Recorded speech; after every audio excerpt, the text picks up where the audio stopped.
ਕਿ ਛੋਟੀ ਕਿਸਾਨੀ ਪੰਜਾਬ ਦੀ 86% ਹੈ। ਮੁੱਢਲਾ ਕਦਮ ਕਿਹੜਾ ਪੁੱਟੇ ਕਿ ਜੈਵਿਕ ਖੇਤੀ ਵਿੱਚ ਕਾਮਯਾਬੀ ਹਾਸਲ ਕਰ ਸਕਦੇ ਆ ਕਿਸਾਨ। ਇਸ ਪੱਖੋਂ ਇਸ ਪਾਸੇ ਕਦਮ ਲੈਣ ਨੂੰ ਕਿਸਾਨ ਸੋਚਦਾ, ਝਿਜਕਦਾ ਹੈ। ਝਿਜਕਣਾ ਚਾਹੀਦਾ ਵੀ ਹੈਗਾ। ਉਹਦਾ ਕਾਰਨ ਇਹ ਹੈ ਕਿ ਇੱਕ ਪੂਰਾ ਸੈਟਅਪ ਜਿਹੜਾ ਹੋਣਾ ਚਾਹੀਦਾ ਸੰਦੀਪ ਜੀ, ਉਹ ਨਹੀਂ ਹੈਗਾ। ਤੇ ਕਿਸਾਨ ਨੂੰ ਚੰਗੇ ਪੈਸੇ ਜੇ ਮਿਲਣ ਤੇ ਕਿਸਾਨ ਦਾ ਦਿਲ ਕਰਦਾ ਕਿ ਮੈਂ ਜੈਵਿਕ ਖੇਤੀ ਵਾਲੇ ਪਾਸੇ ਹੋਵਾਂ। ਪ੍ਰਬੰਧ ਸਰਕਾਰ ਵੱਲੋਂ ਵੀ ਅਜੇ ਤੱਕ ਨਹੀਂ ਹੋਇਆ ਜਿਸ ਪੱਧਰ ਤੇ ਹੋਣਾ ਚਾਹੀਦਾ। ਮਾਹੌਲ ਬਣਾਉਣ ਦੀ ਜ਼ਰੂਰਤ ਹੈਗੀ ਹੈ ਸਰਕਾਰਾਂ ਵੱਲੋਂ ਵੀ ਕਿ ਜੈਵਿਕ ਉਤਪਾਦ ਦੀ ਵਿਕਰੀ ਸਹੀ ਢੰਗ ਨਾਲ ਹੋਵੇ।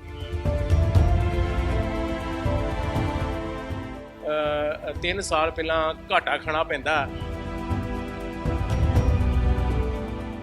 ਬਗੈਰ ਦਵਾਈਆਂ ਖਾਦਾਂ ਜੋ ਅਸੀਂ ਨਹੀਂ ਯੂਜ਼ ਕਰਾਂਗੇ ਤੇ ਕੁਦਰਤੀ ਗੱਲ ਝਾੜ ਘਟੇਗਾ। ਪੰਜਾਬ ਦਾ ਜਿੰਨਾ ਖੇਤੀਯੋਗ ਰਕਬਾ ਹੈ ਉਹ ਤੋਂ ਕਿਤੇ ਜ਼ਿਆਦਾ ਦੇਸ਼ ਪੱਧਰ ਤੇ ਵੇਖੀਏ ਤੇ ਖਾਦਾਂ ਦੀ ਵਰਤੋਂ ਸਭ ਤੋਂ ਜ਼ਿਆਦਾ ਪੰਜਾਬ 'ਚ ਹੁੰਦੀ ਹੈ। ਬਿਲਕੁਲ ਤੁਹਾਡੀ ਗੱਲ ਠੀਕ ਹੈ। ਸਰਕਾਰੀ ਨੀਤੀਆਂ ਤੇ ਚਲੋ ਇਸ ਪੱਖੋਂ ਸਾਨੂੰ ਮਜ਼ਬੂਤੀ ਪ੍ਰਦਾਨ ਕਰ ਰਹੀਆਂ ਹੈ।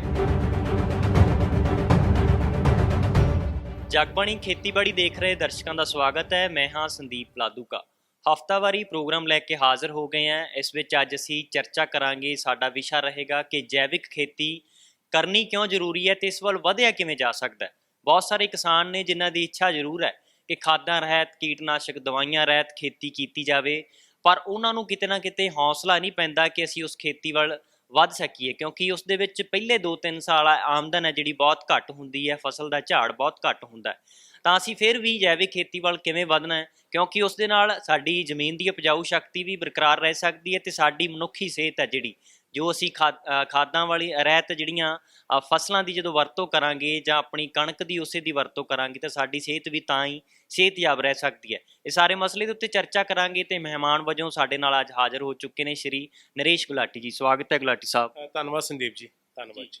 ਜੇ ਮੈਂ ਗੱਲ ਕੀਤੀ ਹੈ ਕਿ ਜੈਵਿਕ ਖੇਤੀ ਹੈ ਬਹੁਤ ਜ਼ਰੂਰੀ, ਕਿਉਂਕਿ ਚਰਚਾ ਛਿੜਦੀ ਰਹਿੰਦੀ ਹੈ ਕਿ ਜੈਵਿਕ ਖੇਤੀ ਵੱਲ ਵਧਣਾ ਚਾਹੀਦਾ ਸਾਰੇ ਕਿਸਾਨਾਂ ਨੂੰ, ਪਰ ਤੁਹਾਨੂੰ ਕੀ ਲੱਗਦਾ ਹੈ ਕਿ ਅੜਿੱਕੇ ਕਿਹੜੇ ਨੇ? ਕਿਉਂਕਿ ਛੋਟੀ ਕਿਸਾਨੀ ਪੰਜਾਬ ਦੀ 86% ਹੈ, ਉਹ ਜੇ ਵਧਣਾ ਚਾਹਵੇ ਤਾਂ ਜੈਵਿਕ ਖੇਤੀ ਲਈ ਕਿਵੇਂ ਉਹ ਜਿਹੜਾ ਪਹਿਲਾ ਮੁੱਢਲਾ ਕਦਮ ਕਿਹੜਾ ਪੁੱਟੇ ਕਿ ਜੈਵਿਕ ਖੇਤੀ ਵਿੱਚ ਕਾਮਯਾਬੀ ਹਾਸਲ ਕਰ ਸਕਦੇ ਆ ਕਿਸਾਨ? ਬਿਲਕੁਲ ਸੰਦੀਪ ਜੀ, ਜੈਵਿਕ ਖੇਤੀ ਬਹੁਤ ਹੀ ਪ੍ਰਫੁੱਲਤ ਨਾਮ ਹੋ ਰਿਹਾ ਪਿਛਲੇ ਕੁਝ ਦਿਨਾਂ ਤੋਂ। ਆਪਾਂ ਪਿਛਲੇ ਕੁਝ ਸਾਲਾਂ ਤੋਂ ਆਪਾਂ ਦੇਖ ਰਹੇ ਹਾਂ ਕਿ ਕਾਫੀ ਚਰਚਾਵਾਂ 'ਚ ਵਿਸ਼ਾ ਹੈਗਾ ਹੈ, ਔਰ ਖ਼ਾਸ ਤੌਰ 'ਤੇ ਜਿਹੜੇ ਸਾਡੇ ਖਪਤਕਾਰ ਨੇ ਜਿਹੜੇ ਕਿ ਜਾਗਰੂਕ ਨੇ ਆਪਣੀ ਸਿਹਤ ਪੱਖੋਂ, ਉਹ ਜੈਵਿਕ ਪਦਾਰਥ ਲੱਭਦੇ ਨੇ, ਜੈਵਿਕ ਪਦਾਰਥ ਦਾ ਵੱਧ ਮੁੱਲ ਦੇਣ ਨੂੰ ਤਿਆਰ ਹੁੰਦੇ ਨੇ। ਸਮੱਸਿਆ ਸਿਰਫ ਇੱਥੇ ਇਹੋ ਹੀ ਹੈ ਕਿ ਸਾਡੇ ਕਿਸਾਨ ਨੂੰ ਇਸ ਪੱਖੋਂ ਇਸ ਪਾਸੇ ਕਦਮ ਲੈਣ ਨੂੰ ਕਿਸਾਨ ਸੋਚਦਾ, ਝਿਜਕਦਾ ਹੈ। ਝਿਜਕਣਾ ਚਾਹੀਦਾ ਵੀ ਹੈਗਾ। ਉਹਦਾ ਕਾਰਨ ਇਹ ਹੈ ਕਿ ਇੱਕ ਪੂਰਾ ਸੈਟਅਪ ਜਿਹੜਾ ਹੋਣਾ ਚਾਹੀਦਾ ਸੰਦੀਪ ਜੀ, ਉਹ ਨਹੀਂ ਹੈਗਾ। ਹੁਣ ਕਿਸਾਨ, ਤੁਸੀਂ ਆਪ ਹੀ ਫਰਮਾਇਆ ਕਿ ਝਾੜ ਵੀ ਘਟ ਜਾਂਦਾ ਹੈ, ਮੁਸ਼ਕਲਾਂ ਵੀ ਆਉਂਦੀਆਂ, ਔਰ ਜਦੋਂ ਮੁਸ਼ਕਲਾਂ ਆਉਂਦੀਆਂ ਝਾੜ ਘਟਦਾ ਤੇ ਮਿਹਨਤ ਵੀ ਜ਼ਿਆਦਾ ਲੱਗਦੀ ਹੈ ਤੇ ਕਿਸਾਨ ਨੂੰ ਚੰਗੇ ਪੈਸੇ ਜੇ ਮਿਲਣ ਤੇ ਕਿਸਾਨ ਦਾ ਦਿਲ ਕਰਦਾ ਕਿ ਮੈਂ ਜੈਵਿਕ ਖੇਤੀ ਵਾਲੇ ਪਾਸੇ ਹੋਵਾਂ। ਉਸ ਵਾਸਤੇ ਮਾਹੌਲ ਬਣਾਉਣ ਦੀ ਜ਼ਰੂਰਤ ਹੈਗੀ ਹੈ ਸਰਕਾਰਾਂ ਵੱਲੋਂ ਵੀ ਕਿ ਜੈਵਿਕ ਉਤਪਾਦ ਦੀ ਵਿਕਰੀ ਸਹੀ ਢੰਗ ਨਾਲ ਹੋਵੇ। ਜੈਵਿਕ ਉਤਪਾਦ ਦੀ ਵਿਕਰੀ ਬਹੁਤ ਹੁੰਦੀ ਹੈ, ਇਹ 'ਚ ਕੋਈ ਸ਼ੱਕ ਵਾਲੀ ਗੱਲ ਨਹੀਂ, ਲੇਕਿਨ ਉਹਦੇ ਵਾਸਤੇ ਰਸਤਾ ਲੱਭਣਾ ਪੈਂਦਾ, ਥੋੜ੍ਹੀ ਜਿਹੀ ਹੋਰ ਤਰ੍ਹਾਂ ਮਿਹਨਤ ਕਰਨੀ ਪੈਂਦੀ ਹੈ। ਪ੍ਰਬੰਧ ਸਰਕਾਰ ਵੱਲੋਂ ਵੀ ਅਜੇ ਤੱਕ ਨਹੀਂ ਹੋਇਆ ਜਿਸ ਪੱਧਰ ਤੇ ਹੋਣਾ ਚਾਹੀਦਾ ਕਿ ਕਿਸਾਨ ਆ ਜਿਹੜਾ ਖੁਸ਼ੀ-ਖੁਸ਼ੀ ਉਸ ਪਾਸੇ ਵੱਧ ਜਾਵੇ।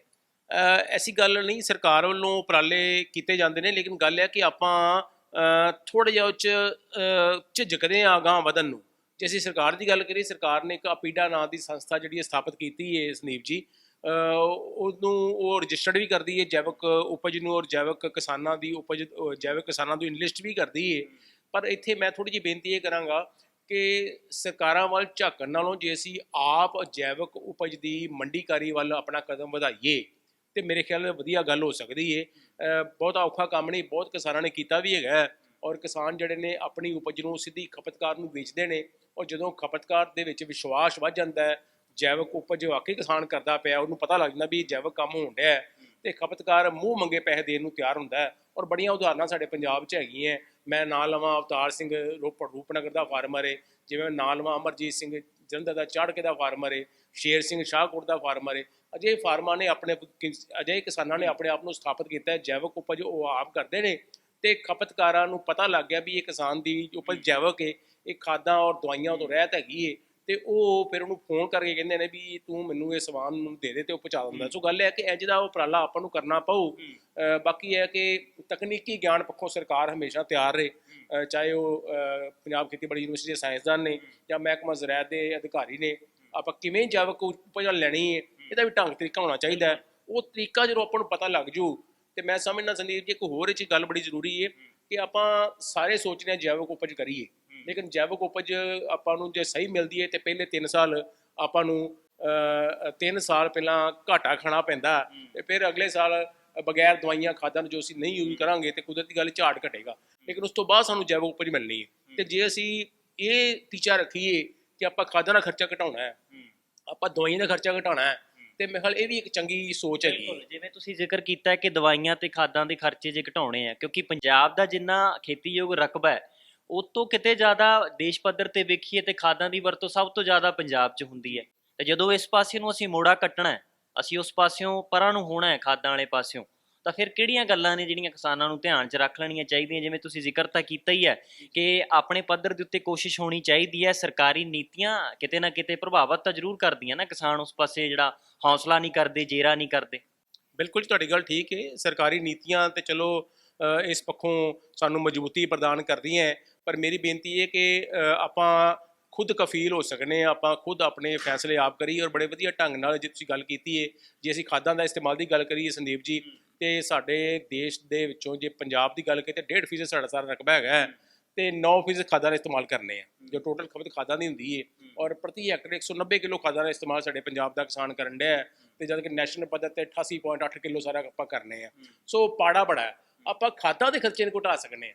ਆਪਾਂ ਜੀ ਜੈਵਿਕ ਉਪਜ ਲੈਣ ਵਾਸਤੇ ਅਸੀਂ ਝਿਜਕਦੇ ਹਾਂ ਜਾਂ ਸਾਨੂੰ ਪਤਾ ਹੈ ਵੀ ਸਾਨੂੰ ਸਮੱਸਿਆ ਹੈਗੀ ਹੈ, ਤੇ ਆਪਾਂ ਖਾਦਾਂ ਦਾ ਖਰਚਾ ਘਟਾਉਣ ਦੀ ਕੋਸ਼ਿਸ਼ ਕਰ ਲਈਏ। ਉਸ ਵਾਸਤੇ ਸਾਡੇ ਕੋਲ ਦੇਖੋ ਬੜਾ ਵਧੀਆ ਸਾਡੇ ਕੋਲ ਇੱਕ ਸਾਧਨ ਹੈ ਸੰਦੀਪ ਜੀ, ਸਾਡੇ ਸੁੱਖ ਨਾਲ ਸਾਡੇ ਪਿੰਡਾਂ 'ਚ ਡੰਗਰਾਂ ਦੀ ਕਮੀ ਨਹੀਂ ਹੈ। ਹਰ ਘਰ 'ਚ 2.5 3 ਸਾਲ ਡੰਗਰ ਆਪਾਂ ਰੱਖੇ ਹੈ। ਆਪਾਂ ਉਹਨਾਂ ਦੇ ਗੋਹੇ ਨੂੰ ਸਹੀ ਢੰਗ ਦਾ ਇਸਤੇਮਾਲ ਕਰੀਏ, ਬਜਾਏ ਕਿ ਉਹਨੂੰ ਆਪਾਂ ਪਿੰਡਾਂ ਦੀਆਂ ਫਿਰਨੀਆਂ ਤੇ ਢੇਰ ਲਾ ਦਈਏ, ਮੱਖੀ ਮੱਛਰ ਦਾ ਕਾਰਨ ਬਣੇ। ਉਹਨੂੰ ਅਸੀਂ ਸਵਾਰ ਕੇ ਵਧੀਆ ਢੰਗ ਨਾਲ, ਇਹਨੂੰ ਕਾਲਾ ਸੋਨਾ ਕਹਿੰਦੇ ਆ। ਅਗਲਾ ਸਵਾਲ ਹੈ ਵੀ ਇਹੀ ਕਿ ਪਿੰਡਾਂ ਦੇ ਵਿੱਚ ਸਹਾਇਕ ਧੰਦਾ ਕੀਤਾ ਜਾਂਦਾ ਹੈ ਡੇਅਰੀ ਫਾਰਮਿੰਗ ਦਾ, ਜਾਂ ਛੋਟੇ ਪੱਧਰ ਦੇ ਉੱਤੇ 1-2 ਪਸ਼ੂ ਹਰੇਕ ਘਰ ਨੇ ਰੱਖੇ ਹੁੰਦੇ ਆ ਕਿਸਾਨਾਂ ਨੇ, ਖਾਸ ਕਰਕੇ ਜਿਨ੍ਹਾਂ ਕੋਲ ਥੋੜੀ ਬਹੁਤੀ ਵੀ ਜ਼ਮੀਨ ਹੈ। ਤਾਂ ਜਿਹੜੀ ਰੂੜੀ ਹੈ ਉਸ ਨੂੰ ਸਾਂਭਣ ਦਾ ਢੰਗ ਤਰੀਕਾ ਕੀ ਹੋਣਾ ਚਾਹੀਦਾ ਹੈ? ਕਈ ਵਾਰੀ ਦੇਖਿਆ ਜਾਂਦਾ ਹੈ ਕਿ ਫਿਰਨੀਆਂ ਦੇ ਉੱਤੇ ਤਾਂ ਪਿਆ ਹੁੰਦਾ ਹੈ ਜਿਹੜਾ ਕਿ ਰਹਿੰਦ ਖੂੰਹਦ ਹੈ, ਪਰ ਉਸ ਨੂੰ ਜਦੋਂ ਖੇਤਾਂ ਦੇ ਵਿੱਚ ਪਾਉਣ ਦੀ ਵਾਰੀ ਆਉਂਦੀ ਹੈ ਉਦੋਂ ਤੱਕ ਕਾਫੀ ਕੁਝ ਵੇਸਟ ਵੀ ਹੋ ਜਾਂਦਾ, ਤੇ ਔਰ ਪਿੰਡ ਦੇ ਵਿੱਚ ਮੱਛਰ ਮੱਖੀਆਂ ਪੈਦਾ ਵੀ ਹੋ ਜਾਂਦੇ ਆ। ਤਾਂ ਤਰੀਕਾ ਕਿਹੜਾ ਅਪਣਾਉਣ ਕਿਸਾਨ ਕਿ ਉਹਨਾਂ ਨੂੰ ਜਿਹੜੀ ਉਹ ਖਾਦ ਹੈ, ਜੈਵਿਕ ਖਾਦ ਹੈ ਜਿਹੜੀ ਉਹ ਖੇਤਾਂ ਵਿੱਚ ਇਸਤੇਮਾਲ ਸਹੀ ਤਰੀਕੇ ਨਾਲ ਕਰ ਸਕਣ? ਬਿਲਕੁਲ ਸੰਦੀਪ ਜੀ, ਗੱਲ ਹੈ ਕਿ ਤੁਸੀਂ ਬਿਲਕੁਲ ਦਰੁਸਤ ਫਰਮਾਇਆ ਕਿ ਬਰਸਾਤ ਦੇ ਮੌਸਮ ਦੇ ਵਿੱਚ ਜਾਂ ਧੁੱਪ ਦੇ ਨਾਲ ਕਈ ਜਿਹੜੇ ਐਸੇ ਤੱਤ ਜਿਹੜੇ ਨੇ ਉਹ ਨਸ਼ਟ ਹੋ ਜਾਂਦੇ ਨੇ, ਔਰ ਮੱਖੀ ਮੱਛਰ ਤੇ ਹੈ ਹੀ ਹੈ। ਜੇ ਅਸੀਂ ਇਸੇ ਹੀ ਇਹਨੂੰ ਕਾਲਾ ਸੋਨਾ ਆਪਾਂ ਕਹਿੰਦੇ ਹਾਂ, ਇਸੇ ਹੀ ਆਪਣਾ ਪਸ਼ੂਆਂ ਦੇ ਗੋਹੇ ਨੂੰ ਜੇ ਅਸੀਂ ਸਵਾਰ ਕੇ ਆਪਾਂ ਟੋਇਆ ਪੁੱਟ ਕੇ ਜੇ ਇਹਨੂੰ ਆਪਾਂ ਸਾਂਭ ਲਈਏ ਤੇ ਵਧੀਆ ਢੰਗ ਨਾਲ ਆਪਾਂ ਨੂੰ ਖਾਦਾਂ ਮਿਲ ਸਕਦੀਆਂ। ਔਰ ਇੱਕ ਪਸ਼ੂ ਪੂਰੀ ਆਪਣੀ ਜ਼ਿੰਦਗੀ ਦੇ ਵਿੱਚ 40 ਕਿਲੋ ਨਾਈਟ੍ਰੋਜਨ ਜਿੰਨਾ ਗੋਬਰ ਕਰਦਾ, ਤੇ ਬਹੁਤ ਜ਼ਿਆਦਾ ਹੁੰਦਾ। ਔਰ ਜੇ ਅਸੀਂ 6 ਟਨ ਰੂੜੀ ਆਪਣੇ ਖੇਤਾਂ 'ਚ ਪਾਉਂਦੇ ਹਾਂ, 16 ਕਿਲੋ ਨਾਈਟ੍ਰੋਜਨ ਸਾਡੀ ਬਚ ਸਕਦੀ।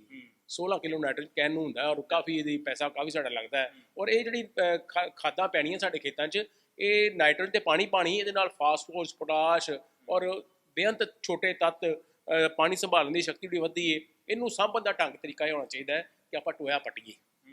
ਆਪਾਂ ਆਪਣੇ ਦੇਖੋ 3 ਤੋਂ 5 ਅਗਰ ਸਾਡੇ ਕੋਲ ਪਸ਼ੂ ਹੈਗੇ ਨੇ, ਆਪਾਂ 3 ਮੀਟਰ ਲੰਬਾ ਟੋਇਆ ਪੱਟ ਲਈਏ, 3 ਤੋਂ 6 ਮੀਟਰ ਤੱਕ ਹੋ ਸਕਦਾ ਆਪਣੇ ਡੰਗਰਾਂ ਦੇ ਹਿਸਾਬ ਨਾਲ, ਤੇ 1.5 ਮੀਟਰ ਡੂੰਘਾ, ਮੀਟਰ ਸਵਾ ਮੀਟਰ 1.5 ਮੀਟਰ ਚੌੜਾ ਹੋ ਜਾਵੇ, ਮੀਟਰ ਡੂੰਘਾ ਬਹੁਤ ਹੈਗਾ, ਤੇ ਉਹਨੂੰ ਆਪਾਂ ਭਰਨਾ ਹੈ ਗੋਹੇ ਦੇ ਨਾਲ ਅਸੀਂ ਆਪਣਾ ਪੱਤੇ ਹੋਰ ਜੋ ਨਿਕਸੋਕ ਆਪਣੇ ਆਲੇ ਦੁਆਲੇ ਫਸਲਾਂ ਨੇ, ਗਰੈਂਦ ਖੂੰਦ ਹੈਗੀ ਹੈ, ਸਾਰੇ ਵਿੱਚ ਪਾਈ ਜਾਵਾਂਗੇ, ਤੇ ਬੜੀ ਵਧੀਆ 90 ਤੋਂ 110 ਦਿਨਾਂ ਦੇ ਵਿੱਚ ਫਸਟ ਕਲਾਸ ਖਾਦ 6 ਟਨ ਖਾਦ ਇਹ 'ਚੋਂ ਆਪਾਂ ਨੂੰ ਮਿਲ ਜੂ। ਸੋ ਗੱਲ ਹੈ ਕਿ ਇਹ ਤਰੀਕਾ ਸਹੀ, ਇਹਦੇ 'ਚ ਪੂਰੇ ਤੱਤ ਹੋਣਗੇ। ਜਿਹੜੇ ਤੱਤ ਅਸੀਂ ਤੁਹਾਨੂੰ ਕਹਿੰਦੇ ਆ ਕਿ ਨਾਈਟ੍ਰੋਜਨ ਜਿਹੜੀ ਇਹ 1 ਤੋਂ 2% ਹੁੰਦੀ ਹੈ, 1.2% ਨਾਈਟ੍ਰੋਜਨ ਦੀ, ਫਾਸਫੋਰਸ ਵੀ 2.5-3% ਹੁੰਦੀ ਹੈ। ਉਹ ਸਾਰਾ ਕੁਛ ਆਪਾਂ ਨੂੰ ਤੱਤ ਮਿਲੂ ਜੇ ਅਸੀਂ ਸਹੀ ਢੰਗ ਨਾਲ ਇਹਨੂੰ ਸਾਂਭਾਂਗੇ। ਇੱਕ ਹੋਰ ਢੰਗ ਬੜਾ ਵਧੀਆ ਢੰਗ ਹੈ ਜਿਹਨੂੰ ਕੋਈ ਮਗਨਰੇਗਾ ਸਕੀਮ ਦੇ ਵਿੱਚ ਵੀ ਅਪਰੂਵ ਕੀਤਾ ਗਿਆ। ਮਹਾਤਮਾ ਗਾਂਧੀ ਜਿਹੜੀ ਯੋਜਨਾ ਚੱਲਣ ਦੀ ਪਿੰਡਾਂ ਦੇ ਵਿੱਚ, ਉਹਦੇ ਵਿੱਚ ਵੀ ਇਹਨੂੰ ਅਪਰੂਵ ਕੀਤਾ ਗਿਆ ਹੈ। ਔਰ ਉਹਦੇ ਨਾਲ ਜਿਹੜੇ ਸਾਡੇ ਬੇਜ਼ਮੀਨੇ ਕਿਸਾਨ ਨੇ, ਜੇ ਸਾਡੇ ਜਿਹੜੇ ਅਨੁਸੂਚਿਤ ਜਾਤੀ ਦੇ ਵੀਰ ਭੈਣ ਨੇ, ਉਹਨਾਂ ਕੋਲ ਜਾਂ ਸਾਂਝੀਆਂ ਥਾਵਾਂ ਦੇ ਉੱਤੇ ਮਗਨਰੇਗਾ ਦੀ ਲੇਬਰ ਦੇ ਜ਼ਰੀਏ ਇਹ ਵੀ ਆਪਾਂ ਨਡੇਬ ਟਾਈਪ ਵਿਧੀ ਨਾਲ ਟੋਏ ਬਣਾ ਸਕਦੇ ਹਾਂ। ਇਹਨੂੰ ਬਣਾਉਣ ਦਾ ਢੰਗ ਕੀ ਹੈ ਕਿ ਇਹ ਆਪਾਂ ਉਹ ਟੋਏ ਡੂੰਘੇ ਪੱਟਣੇ ਨੇ, ਇਹ ਆਪਾਂ ਦੁਬਾਰਾ ਕਰਨੀ ਆਲੇ ਦੁਆਲੇ 9 ਇੰਚੀ ਦੀਵਾਰ ਹੁੰਦੀ ਹੈ, 10 ਫੁੱਟ ਦਾ ਲੰਬਾ ਇਹ ਆਪਣਾ ਏਰੀਆ ਹੁੰਦਾ ਤੇ 2.5-3 ਫੁੱਟ ਚੌੜਾ ਤੇ 1.5-2 ਫੁੱਟ ਡੂੰਘਾ। ਇਹਦੇ ਵਿੱਚ ਜਦੋਂ ਅਸੀਂ ਦੀਵਾਰ ਬਣਾਉਣੀ 9 ਇੰਚ, ਉਹਦੇ 'ਚ ਆਪਾਂ ਮੋਰੀਆਂ ਰੱਖਣੀਆਂ ਔਰ ਤਾਂ ਕਿ ਹਵਾ ਦਾ ਪ੍ਰਵਾਹ ਵੀ ਨਾਲ ਚੱਲਦਾ ਰਹੇ। ਉਹਨੂੰ ਅਸੀਂ ਭਰ ਦੇਣਾ ਗੋਹੇ ਦੇ ਨਾਲ, ਆਪਣਾ ਜਿਹੜਾ ਆਪਣਾ ਪੱਤੇ ਨੇ ਜਾਂ ਹੋਰ ਰਹਿੰਦ ਖੂੰਹਦ ਹੈਗੀ ਏ, ਔਰ ਇਹਦੇ 'ਚ ਵੀ ਆਪਣੀ ਖਾਦ ਬੜੀ ਵਧੀਆ ਬਣਦੀ। ਇੱਕ ਤਾਂ ਇਹ ਤਰੀਕਾ ਹੋ ਗਿਆ ਕਿ ਇਸ ਤਰ੍ਹਾਂ ਅਸੀਂ ਨਾਲੇ ਤਾਂ ਨਰੇਗਾ ਦੇ ਤਹਿਤ ਲੋਕਾਂ ਨੂੰ ਕੰਮ ਵੀ ਮਿਲ ਜੂਗਾ ਤੇ ਨਾਲੇ ਖਾਦ ਤਿਆਰ ਹੋ ਜਾਂਦੀ ਹੈ। ਇਸ ਤੋਂ ਇਲਾਵਾ ਵਰਮਿੰਗ ਕੰਪੋਸਟ ਦੀ ਗੱਲ ਹੁੰਦੀ ਹੈ, ਉਹ ਵੀ, ਜਾਂ ਇਸ ਤੋਂ ਇਲਾਵਾ ਕੋਈ ਹੋਰ ਖਾਦ ਹੈ ਜੈਵਿਕ ਰੂਪ ਵਿੱਚ ਤਿਆਰ ਕਰਕੇ ਜਿਹੜੀ ਖੇਤਾਂ ਲਈ ਵਰਤੀ ਜਾ ਸਕਦੀ? ਦੇਖੋ ਜੀ, ਵਰਮਿੰਗ ਕੰਪੋਸਟ ਦਾ ਜ਼ਿਕਰ ਕੀਤਾ, ਵਰਮਿੰਗ ਕੰਪੋਸਟ ਬੜੇ ਵਧੀਆ ਢੰਗ ਨਾਲ ਸਾਡੇ ਆਪ ਹੀ ਤਿਆਰ ਕਰ ਸਕਦੇ ਹਾਂ। ਉਹਦੇ ਵਾਸਤੇ ਸਾਨੂੰ ਗੰਡੋਏ ਚਾਹੀਦੇ ਨੇ, ਗੋਹਾ ਸਾਡੇ ਕੋਲ ਹੈਗਾ ਹੀ ਹੈ। ਆਪਾਂ ਬੈੱਡ ਬਣਾਉਣੇ ਨੇ 10 ਫੁੱਟ ਬਾਏ 3 ਫੁੱਟ, 10 ਫੁੱਟ ਲੰਬੇ 3 ਫੁੱਟ ਚੌੜੇ ਬੈੱਡ ਬਣਾਉਣੇ ਨੇ। ਉਹਨਾਂ ਬੈੱਡਾਂ ਨੂੰ ਅਸੀਂ ਥੱਲੇ ਪੁੱਠੀ ਇੱਟ ਦੇ ਨਾਲ ਅਗਰ ਬਣਾ ਦਈਏ ਬੈੱਡ ਥੋੜ੍ਹੇ ਉੱਚੇ ਜ਼ਮੀਨ ਤੋਂ, ਤੇ ਇਹ ਆਪਾਂ ਛੱਪੜ ਨਾਲ ਜਾਂ ਕਹਿ ਲਓ ਕਿ ਆਪਾਂ ਕਿਸੇ ਛਾਂ ਥੱਲੇ ਜਿੱਥੇ ਧੁੱਪ ਨਾ ਸਿੱਧੀ ਪੈਂਦੀ ਹੋਵੇ, ਉੱਥੇ ਅਸੀਂ ਗੰਡੋਏ ਛੱਡ ਦੇਣੇ ਨੇ, ਔਰ ਬੜੀ ਵਧੀਆ ਖਾਦ ਗੰਡੋਇਆ ਜੋ ਖਾਂਦਾ ਜੋ ਹੱਕਦਾ ਉਹ ਖਾਦ ਬਣ ਜਾਂਦੀ ਹੈ। ਉਹ ਖਾਦ ਅਸੀਂ ਖੇਤਾਂ 'ਚ ਪਾਵਾਂਗੇ ਤੇ ਖੇਤਾਂ 'ਚ ਬੱਲੇ ਬੱਲੇ ਹੋ ਸਕਦੀ ਹੈ। ਸੋ ਗੰਡੋਇਆਂ ਰਾਹੀਂ ਵੀ ਖਾਦ ਤਿਆਰ ਕੀਤੀ ਜਾ ਸਕਦੀ ਹੈ। ਇਹ ਵੀ ਇੱਕ ਬੜਾ ਵਧੀਆ ਉਪਰਾਲਾ ਹੈਗਾ ਹੈ। ਇਹ ਸਾਈਨਾ ਫੁਟਾਈਡਾ ਨਾਂ ਦਾ ਗੰਡੋਇਆ, ਜਿਹੜਾ ਜਿਹਨੂੰ ਆਪਾਂ ਲਾਲ ਗੰਡੋਇਆ ਕਹਿੰਦੇ ਆ, ਖਾਸ ਤਰ੍ਹਾਂ ਦੇ ਗੰਡੋਏ ਹੁੰਦੇ ਨੇ। ਕਿਲੋ ਗੰਡੋਏ ਇੱਕ ਬੈੱਡ ਤੇ ਪਾਏ ਜਾਣ, ਔਰ ਇਹ ਜਦੋਂ ਖਾਦ ਬਣ ਜਾਂਦੀ ਹੈ ਤੇ ਫਿਰ ਇਹਨਾਂ ਦੀ ਗਿਣਤੀ ਹੋਰ ਵੱਧਦੀ ਹੈ। ਜੇ ਅਸੀਂ ਮਿਸਾਲ ਤੇ 20 ਬਣਾਏ ਨੇ ਬੈੱਡ, ਤੇ ਅਗਲੀ ਜਦੋਂ ਨੂੰ ਆਪਾਂ ਖਾਦ ਲੈਣੀ ਹੈ ਤੇ ਇਹ ਸਾਡੇ ਕੋਲ 30 ਬੈੱਡਾਂ ਜਿੰਨਾ ਸਾਡੇ ਕੋਲ ਗੰਡੋਏ ਫਿਰ ਬਣ ਜਾਣੇ ਨੇ। ਔਰ ਇਹ ਜਿਹੜੇ ਗੰਡੋਇਆਂ ਦੀ ਗੱਲ ਕਰ ਰਹੇ ਹੋ, ਸਰਕਾਰੀ ਪੱਧਰ ਦੇ ਉੱਤੇ ਖਰੀਦੇ ਜਾ ਸਕਦੇ ਕਿਸੇ ਪਾਸਿਓਂ ਕਿਸਾਨ ਜੇ ਚਾਹੁਣ ਤਾਂ? ਕੋਈ ਇਸ ਤਰ੍ਹਾਂ ਦਾ ਪ੍ਰਬੰਧ ਹੈ ਜਾਂ ਨਿੱਜੀ ਤੌਰ ਦੇ ਉੱਤੇ ਹੀ ਜਿਹੜੇ ਇਸ ਦਾ ਪ੍ਰਬੰਧ ਕਰਨਾ ਪੈਣਾ? ਇਹ ਨਿੱਜੀ ਤੌਰ ਤੇ ਫਿਲਹਾਲ ਹੈ ਜੀ। ਬਾਕੀ ਬਾਗਬਾਨੀ ਵਿਭਾਗ ਜਿਹੜਾ ਉਹਨਾਂ ਕੋਲ ਸਬਸਿਡੀ ਦੀ ਸਹੂਲਤ ਕਦੀ ਕਦੀ ਆਉਂਦੀ, ਜਦੋਂ ਬਜਟ ਆਉਂਦਾ ਆਪਾਂ ਉਹਨਾਂ ਨਾਲ ਵੀ ਰਾਬਤਾ ਕਾਇਮ ਕਰ ਸਕਦੇ ਹਾਂ, ਕਿਉਂਕਿ ਉਹਨਾਂ ਕੋਲ ਇਹਦੀ ਬਾਗਬਾਨੀ ਵਿਭਾਗ ਹਰ ਜ਼ਿਲ੍ਹੇ 'ਚ ਉਹਦੇ ਦਫ਼ਤਰ ਹੈਗੇ ਨੇ, ਉੱਥੇ ਆਪਾਂ ਰਾਬਤਾ ਵੀ ਕਾਇਮ ਕਰ ਸਕਦੇ ਹਾਂ। ਸੋ ਇਸ ਤੋਂ ਇਲਾਵਾ ਹਰੀ ਖਾਦ ਦਾ ਇੱਕ ਬੜਾ ਵਧੀਆ ਸਾਧਨ ਹੈਗਾ। ਇਸੇ ਤਰ੍ਹਾਂ ਹੀ ਆਪਾਂ ਜੇ ਆਪਣੀ ਫਸਲੀ ਚੱਕਰ ਦੇ ਵਿੱਚ ਦਾਲਾਂ ਵਾਲੀਆਂ ਫਸਲਾਂ ਨੂੰ ਐਡ ਕਰ ਦਈਏ। ਸਭ ਤੋਂ ਵੱਡੀ ਗੱਲ ਸੰਦੀਪ ਜੀ ਇਹ ਹੈ ਕਿ ਆਪਾਂ ਜੈਵਿਕ ਉਤਪਾਦ, ਜੈਵਿਕ ਰਿਸੋਰਸਿਸ ਨੂੰ ਵਰਤਣ ਤੋਂ ਬਾਅਦ ਜੋ ਅਸੀਂ ਉਪਜ ਪੈਦਾ ਕਰਨੇ ਆ, ਉਹ ਉਪਜ ਦਾ ਸਵਾਦ ਹੀ ਵੱਖਰਾ ਹੁੰਦਾ ਹੈ। ਤੇ ਜਦੋਂ ਖਰਚਾ ਘਟਦਾ ਹੈ ਤੇ ਗੱਲ ਇਹ ਹੈ ਕਿ ਸਾਡੀ ਆਮਦਨੀ ਵੱਧ ਸਕਦੀ ਹੈ, ਖਾਦਾਂ ਦਾ ਖਰਚਾ ਘਟ ਸਕਦਾ ਹੈ। ਸੋ ਆਪਾਂ ਨੂੰ ਜੇ ਅਸੀਂ ਜੈਵਿਕ ਖੇਤੀ ਵਾਲੇ ਪਾਸੇ ਨਹੀਂ ਤੁਰ ਸਕਦੇ, ਆਪਾਂ ਝਿਜਕਣੇ ਆ, ਤੇ ਆਪਾਂ ਇਸ ਢੰਗਾਂ ਨੂੰ ਅਪਣਾ ਕੇ ਆਪਣਾ ਖਾਦਾਂ ਦਾ ਖਰਚਾ ਜੇ ਘਟਾ ਦਈਏ ਤੇ ਸੋਨੇ ਦੇ ਸੁਹਾਗੇ ਲਈ ਗੱਲ ਹੋ ਸਕਦੀ ਜੀ। ਔਰ ਅਖੀਰ ਦੇ ਵਿੱਚ ਕੀ ਕਹਿਣਾ ਚਾਹੋਗੇ ਜਿਹੜੇ ਕਿਸਾਨ ਅੱਜ ਵੀ ਚਾਹੁੰਦੇ ਆ ਕਿ ਅਸੀਂ ਜੈਵਿਕ ਖੇਤੀ ਵਾਲੇ ਪਾਸੇ ਜਾਣਾ ਹੈ, ਜੈਵਿਕ ਖੇਤੀ, ਕਿਉਂਕਿ ਇਹਦੇ ਨਾਲ ਜਿਹੜਾ ਕਿਸਾਨ ਦੇ ਖਰਚੇ ਹੀ ਨਹੀਂ ਘਟਨੇ ਖਾਦਾਂ ਸਪਰੇਆਂ ਦੇ, ਇਸ ਦੇ ਨਾਲ ਉਹਨਾਂ ਦੀ ਸਿਹਤ ਹੈ ਜਿਹੜੀ, ਜਾਂ ਉਹਨਾਂ ਦੇ ਬੱਚੇ ਵੀ ਉਹੀ ਖਾਣਗੇ। ਜੇ ਮੰਡੀ ਵਿੱਚ ਵੀ ਥੋੜਾ ਬਹੁਤਾ ਢੇਰੀ ਵੇਚਦੇ ਆ, ਜ਼ਿਆਦਾਤਰ ਕਿਸਾਨ ਤਾਂ ਆਪਣੀ ਫਸਲ ਦਾ ਹਿੱਸਾ ਘਰ ਵਿੱਚ ਵੀ ਵਰਤਦਾ, ਤਾਂ ਸਿਹਤ ਦਾ ਵੀ ਫਰਕ ਪੈਣਾ। ਹੋਰ ਕਿਹੜੀ ਗੱਲ ਹੈ ਜਿਹੜੀ ਕਿਸਾਨਾਂ ਨੂੰ ਧਿਆਨ 'ਚ ਰੱਖ ਕੇ ਇਸ ਪਾਸੇ ਤੁਰ ਪੈਣਾ ਚਾਹੀਦਾ, ਤੇ ਕਿੰਨੀ ਦੇਰ ਤੱਕ ਕਾਮਯਾਬੀ ਹਾਸਲ ਕੀਤੀ ਜਾ ਸਕਦੀ ਹੈ? ਬਿਲਕੁਲ ਜੀ ਸੰਦੀਪ ਜੀ, ਕਾਮਯਾਬੀ ਤੇ ਦੇਖੋ ਵੱਟ ਦੇ ਪਈ ਹੈ। ਸਾਡੇ ਪੰਜਾਬੀ ਕਿਸਾਨ ਜਦੋਂ ਮਿਹਨਤ ਕਰਦਾ ਤੇ ਆਪਾਂ ਦੇਖੋ ਸਾਰਾ ਕੰਮ ਕਰ ਲੈਂਦੇ ਆ, ਪਰ ਗੱਲ ਇਹ ਕਿ ਇਹਦੇ ਵਾਸਤੇ ਤਕਨੀਕ ਦੀ ਲੋੜ ਪੈਂਦੀ ਹੈ। ਔਰ ਉਹ ਸਾਧਨ ਜਿਹੜੇ ਮੈਂ ਤੁਹਾਨੂੰ ਬੇਨਤੀਆਂ ਕੀਤੀਆਂ, ਰੂੜੀ ਦੀ ਖਾਦ, ਹਰੀ ਖਾਦ, ਗੰਡੋਏ ਦੀ ਖਾਦ, ਔਰ ਇਸ ਤੋਂ ਇਲਾਵਾ ਹੋਰ ਬੇਅੰਤ ਢੰਗ ਹੈਗੇ ਨੇ। ਆਪਾਂ ਜੇ ਕੀੜੇ ਮਾਰ ਜ਼ਹਿਰਾਂ ਦੀ ਵੀ ਗੱਲ ਕਰ ਲਈਏ, ਦੇਖੋ ਸਾਡੀ ਸ੍ਰਿਸ਼ਟੀ 'ਚ ਸਾਡੇ ਕੋਲ ਬੜਾ ਵਧੀਆ ਨਿੰਮ ਦਾ ਬੂਟਾ ਹੈ। ਨਿੰਮ ਤੋਂ ਇੰਨੀਆਂ ਦਵਾਈਆਂ ਬਣਦੀਆਂ, ਉਹਨਾਂ ਦਾ ਇਸਤੇਮਾਲ ਕਰ ਸਕਦੇ ਹਾਂ। ਝੋਨੇ ਦੀ ਗੱਲ ਕਰ ਲਈਏ, ਉਹਦੇ ਤੇ ਕੀੜੇ ਮਕੌੜੇ ਦੀ ਗੱਲ ਕਰ ਲਈਏ, ਜਾਂ ਸਬਜ਼ੀਆਂ ਦੇ ਕੀੜੇ ਮਕੌੜੇ ਬਿਮਾਰੀਆਂ ਦੀ ਗੱਲ ਕਰ ਲਈਏ, ਬੜੇ ਵਧੀਆ ਢੰਗ ਐਸੇ ਆ ਚੁੱਕੇ ਨੇ ਜਿਨ੍ਹਾਂ ਦੇ ਜ਼ਰੀਏ ਅਸੀਂ ਹੁਣ ਬਗੈਰ ਖਾਦਾਂ ਤੋਂ, ਬਗੈਰ ਦਵਾਈਆਂ ਤੋਂ ਅਸੀਂ ਜੈਵਿਕ ਖੇਤੀ ਦੇ ਟੀਚੇ ਦੀ ਪ੍ਰਾਪਤੀ ਕਰ ਸਕਦੇ ਹਾਂ। ਸੋ ਗੱਲ ਹੈ ਕਿ ਇਹਦੇ ਵਾਸਤੇ ਤਕਨੀਕ ਦੀ ਜ਼ਰੂਰਤ ਹੈਗੀ ਹੈ, ਔਰ ਨਾਲ ਦੇ ਨਾਲ ਸੋਚ ਦੀ ਲੋੜ ਹੈਗੀ। ਜਦੋਂ ਆਪਾਂ ਤੁਰ ਰਹੇ ਹਾਂ ਤੇ ਫਿਰ ਆਪਣੇ ਆਪ ਹੀ ਰਸਤੇ ਤੈਅ ਹੋ ਜਾਂਦੇ ਨੇ। ਕੋਸ਼ਿਸ਼ ਆਪਾਂ ਨੂੰ ਕਰਨੀ ਚਾਹੀਦੀ ਹੈ ਕਿ ਆਪਾਂ ਪਹਿਲਾਂ ਮਨ ਬਣਾ ਲਈਏ ਤੇ ਫਿਰ ਕੋਈ ਔਖਾ ਕੰਮ ਨਹੀਂ ਹੈਗਾ। ਔਰ ਸਭ ਤੋਂ ਜ਼ਰੂਰੀ ਗੱਲ ਹੈ ਕਿ ਜੇ ਅਸੀਂ ਹੌਲੀ ਸੌਲੀ ਜੈਵਿਕ ਤੇ ਜਾਣਾ ਤੇ ਸਾਨੂੰ ਪਹਿਲਾਂ 3 ਸਾਲ ਆਪਾਂ ਨੂੰ ਇਹ ਸੋਚਣਾ ਪਊ ਕਿ ਝਾੜ ਵੀ ਘਟਣਾ ਹੈ, ਆਪਾਂ ਨੂੰ ਮਿਹਨਤ ਵੀ ਜ਼ਿਆਦਾ ਕਰਨੀ ਪਊ। ਲੇਕਿਨ ਇਹ ਹੈ ਕਿ ਜਦੋਂ ਬੰਦਾ ਤੁਰ ਪੈਂਦਾ, ਕੁਦਰਤ ਸਾਥ ਦਿੰਦੀ ਹੈ। ਔਰ ਜਦੋਂ 3 ਸਾਲ ਬਾਅਦ ਜਦੋਂ ਭਰਪੂਰ ਜੈਵਿਕ ਫਸਲ ਸਾਨੂੰ ਮਿਲਦੀ ਹੈ ਤੇ ਫਿਰ ਆਪਾਂ ਨੂੰ ਰਸਤੇ ਵੀ ਲੱਭ ਜਾਂਦੇ ਨੇ, ਆਪਾਂ ਨੂੰ ਖਪਤਕਾਰ ਵੀ ਜੇ ਮਿਲ ਜਾਂਦੇ ਨੇ। ਲੇਕਿਨ ਨਾਲ ਦੇ ਨਾਲ ਇੱਕ ਗੱਲ ਹੋਰ ਹੈ ਕਿ ਆਪਾਂ ਅਪੀਡਾ ਇੱਕ ਸਰਕਾਰੀ ਸੰਸਥਾ ਹੈ, APEDA, ਉਹਨਾਂ ਦੇ ਜ਼ਰੀਏ ਵੀ ਅਸੀਂ ਆਪਾਂ ਉਹਨਾਂ ਦੀ ਵੈਬਸਾਈਟ 'ਤੇ ਜਾ ਲਈਏ ਤੇ ਉੱਥੇ ਆਪਾਂ ਆਪਣੇ ਆਪ ਨੂੰ ਰਜਿਸਟਰਡ ਵੀ ਕਰਾ ਸਕਦੇ ਆ। ਔਰ ਸਾਡੇ ਕਈ ਜ਼ਿਲ੍ਹਿਆਂ ਦੇ ਵਿੱਚ, ਸਾਡੇ ਮੋਹਾਲੀ ਦੇ ਵਿੱਚ ਔਰ ਸਾਡੇ ਜਲੰਧਰ ਜ਼ਿਲ੍ਹੇ ਦੇ ਵਿੱਚ ਵੀ ਕਈ ਕਿਸਾਨਾਂ ਨੇ ਐਸੇ ਆਪਣੇ ਗਰੁੱਪ ਵੀ ਬਣਾ ਲਏ ਹੈ ਕਿ 3 4 5 ਕਿਸਾਨ ਜਿਹੜੇ ਨੇ ਉਹ ਜੈਵਿਕ ਕੰਮ ਕਰਦੇ ਹੈ। ਤੇ ਉਹ ਜਿਹੜੇ ਖਪਤਕਾਰਾਂ ਨੂੰ ਪਤਾ ਹੈ ਉਹ ਫਿਰ ਜਿਹੜੇ ਜੈਵਿਕ ਉਪਜ ਲੈ ਕੇ ਉਹ ਇੱਕ ਥਾਂ ਤੇ ਸ਼ਹਿਰ ਦੇ ਇੱਕ ਪਾਸੇ ਆ ਜਾਂਦੇ ਨੇ। ਹਫ਼ਤੇ ਬਾਅਦ ਮਾਰਕੀਟ ਵੀ ਲੱਗਦੀ ਹੈ, ਕਰਨਾ ਵੀ ਸੌਖਾ ਹੋ ਜਾਂਦਾ ਖਪਤਕਾਰ ਦਾ ਤੇ ਉਤਪਾਦਨ ਦਾ, ਤੇ ਉਹਨਾਂ ਨੂੰ ਆਪਣੀ ਉਪਜ ਵੇਚਣ ਦਾ ਜ਼ਰੀਆ ਵੀ ਮਿਲ ਜਾਂਦਾ। ਸੋ ਕਹਿਣ ਤੋਂ ਭਾਵ ਇਹ ਤੇ ਦੇਖੋ ਸੌਦਾ ਹੈਗਾ ਸੋਚ ਦਾ, ਤਕਨੀਕ ਦਾ ਤੇ ਆਪਣੇ ਮਨ ਨੂੰ ਬਣਾਉਣ ਦਾ।